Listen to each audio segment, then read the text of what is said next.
نہیں پڑتی ہے. غسل جنابت کرتی ہوں قربتاً الی اللہ, غسل حیض کرتی ہوں قربتاً الی اللہ, غسل جمعہ کرتی ہوں قربتاً الی اللہ, غسل مسح میت کرتی ہوں قربتاً الی اللہ. خالی قربتاً الی اللہ کی نیت کر لیں تو وہ آپ کی نیت بھی صحیح ہے, غسل بھی آپ کا بالکل اس نیت کے ساتھ صحیح واقع ہوگا. یہ تو پہلی چیز ہو گئی, نیت کریں گے آپ. نیت کرنے کے بعد جو احتیاط کا تقاضا ہے وہ یہ ہے کہ اپنی باڈی کے آپ نے 3 پارٹس کرنے ہیں. ایک پارٹ سر اور گردن, یہ گردن جہاں پہ نیچے کا جو جوڑ ہے, اوپر کا جوڑ نہیں, نیچے کا جوڑ ہے جو گردن کا, یہ یہاں سے اگر فرض کریں آپ ایک فرضی لائن بنائیں تو ایک لائن سی بن جائے گی نا یہ گلے کے نیچے, یہ آپ کی گردن کا اینڈ ہے. تو پہلا پارٹ سر اور گردن ہے. دوسرا پارٹ رائٹ شولڈر سے لے کر نیچے پیر کے سرے تک پورا ہاف, سینٹر میں یہ درمیان کا جو حصہ ہے ایک لائن آپ کھینچ لیں تو یہ پورا ہاف آپ کا بن جائے گا جسم کا.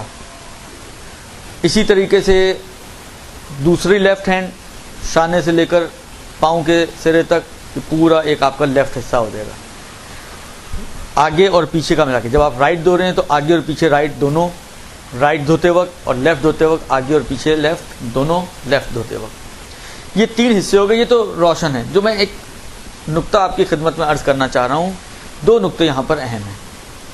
ایک نقطہ یہ ہے کہ دیکھیں, یہ یاد رکھیں ہمیشہ کہ جب بھی کوئی باؤنڈری والی چیز ہو, جہاں پہ شریعت نے کوئی باؤنڈریز کھینچی ہیں یہاں تک, تو اس میں یہ یقین حاصل کرنے کے لیے کہ یہ باؤنڈری پوری کور ہوگی, یہ ڈاٹ لائنز بھی باؤنڈری کی کور ہو گئی ہیں, احتیاط یہ ہوتی ہے کہ تھوڑا سا اس کو اضافی اور زیادہ دھوئیں, زیادہ کور کریں. مثلا حجاب, سب نے حجاب کیا ہوا نا آپ نے, مثلا یہ بال اگنے سے لے کے یہ تھوڑی کے کارنر تک, اس میں آ گئی نا لائن آ گئی, سائڈیں ہیں. مثلا وضو میں یہ لائن آتی ہے بال اگنے سے لے کے تھوڑی کے کونے تک, اور جو 2 انگلیوں کے درمیان میں آ جائے, ایک چاروں طرف کی ایک باؤنڈری آ گئی.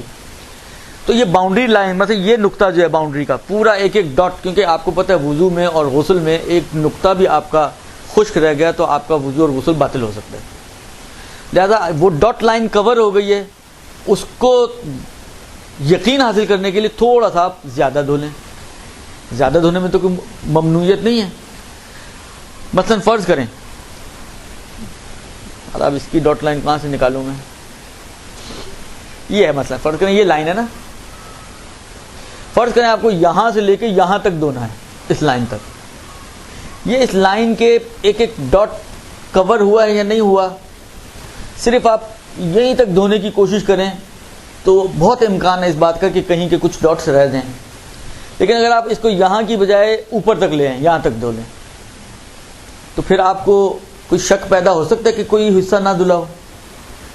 پھر ڈیم کنفرم ہے, آپ کو یقین ہے کہ یہ جب جہاں تک دھونا تھا میں نے تو اس سے زیادہ ہی دھویا ہے, تو اس کا ایک ایک نقطہ اس میں کور ہو گیا ہے. یہ جتنی بھی باؤنڈری والی چیزیں اس میں یہ احتیاط مطلوب ہوتی ہے. بعض جگہ پہ بعض فقہا تو وجوب کے بھی قائل ہیں, درست, کہ اگر اس کے بغیر انسان کو یقین حاصل نہیں ہو سکتا تو ضروری ہے کہ یہ احتیاط کرے تاکہ اس کو یقین حاصل ہو جائے, درست. اب یہ جو باؤنڈری ہم نے یہاں پہ کھینچی, یہ مسئلہ یہاں پہ بھی اپلیکیبل ہے. جب آپ اپنے ہاف لے کر آتے ہیں تو یہ مسئلہ اس ہاف پہ بھی اپلیکیبل ہے کہ جب آپ رائٹ ہاف دھو رہے ہیں تو آیا یہ جو درمیان کی لائن ہے, سینٹر لائن ہماری, وہ پوری کور ہوئی ہے یا نہیں ہوئی ہے, یہ یقین حاصل کرنے کے لیے تھوڑا سا ادھر سے زیادہ کر لیں. تو تھوڑا زیادہ دھوئیں گے تو آٹومیٹکلی آپ کو یقین ہو جائے گا. یہی صورتحال گردن اور جسم کی اور پارٹ ٹو پارٹ اجزاء کی بن جائے گی. لہذا جب سر اور گردن دھو رہے ہیں تو تھوڑا نیچے لے جائیں. اچھا, جب باڈی کو آپ دھونے لگیں تو باڈی کی بھی سٹارٹنگ, یہاں اگر گردن کی اینڈنگ ہے تو نیچے سے باڈی کی سٹارٹنگ بھی ہے. باڈی کی طرف سے اگر آپ آئیں تو آپ کو پورے باڈی کے حصے کور ہوئے ہیں نہیں ہوئے, تو تھوڑا سا زیادہ گردن کو شامل کر لیں. جب آپ تھوڑی سی گردن بھی آپ نے دھو لی تو یقین ہو جائے گا یا نہیں ہو جائے گا کہ آپ نے جتنا دھونا مطلوب تھا, جتنا خدا نے مانگا تھا, میں نے اس سے 2 روپے زیادہ ہی دیے, درست. لہذا انسان کو یقین حاصل ہو جائے. تو پہلا نقطہ یہ ہے کہ جو بھی جہاں پہ بھی پارٹیشنز بن رہی ہیں, سر اور گردن کی اوپر سے نیچے آئیں تو سر اور گردن کی پارٹیشن. پھر جب باڈی کو آپ دھونے لگیں تو باڈی اینڈ گردن کی یہ پھر پارٹیشن اس سائڈ سے بھی آپ کاؤنٹ کریں.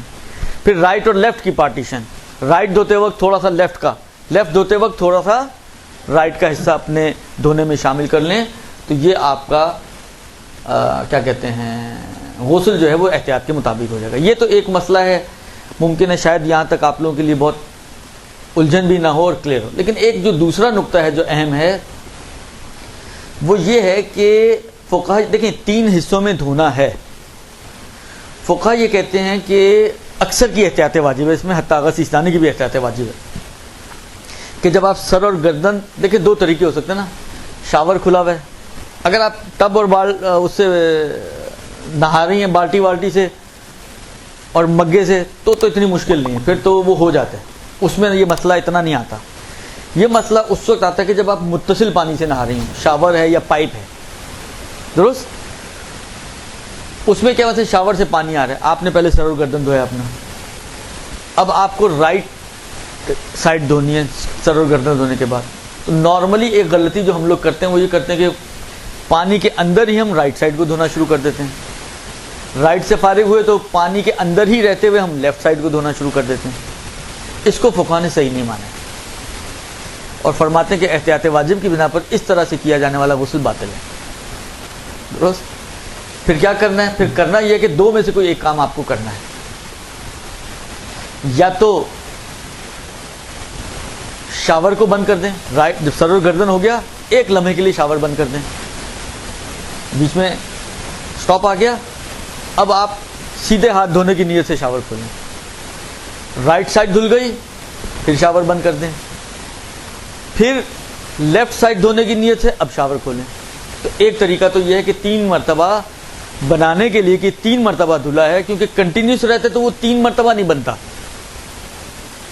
3 مرتبہ کسی بھی چیز کو، مثلا ایک رسی ہے لمبی سی، آپ چاہتی ہیں یہ رسی 3 رسیاں ہو جائیں، تو کیا کرنا پڑے گا آپ کو؟ آپ صرف سوچ لیں جی یہ یہاں سے یہاں تک 1 ہو گئی، یہاں سے یہاں تک 2 ہو گئی، یہاں سے یہاں تک 3 ہو گئی، تو وہ آپ کے سوچنے سے 3 ہو جائیں گی۔ 3 بنانے کے لیے کیا کرنا پڑے گا آپ کو؟ کینچی لگانی پڑے گی آپ کو۔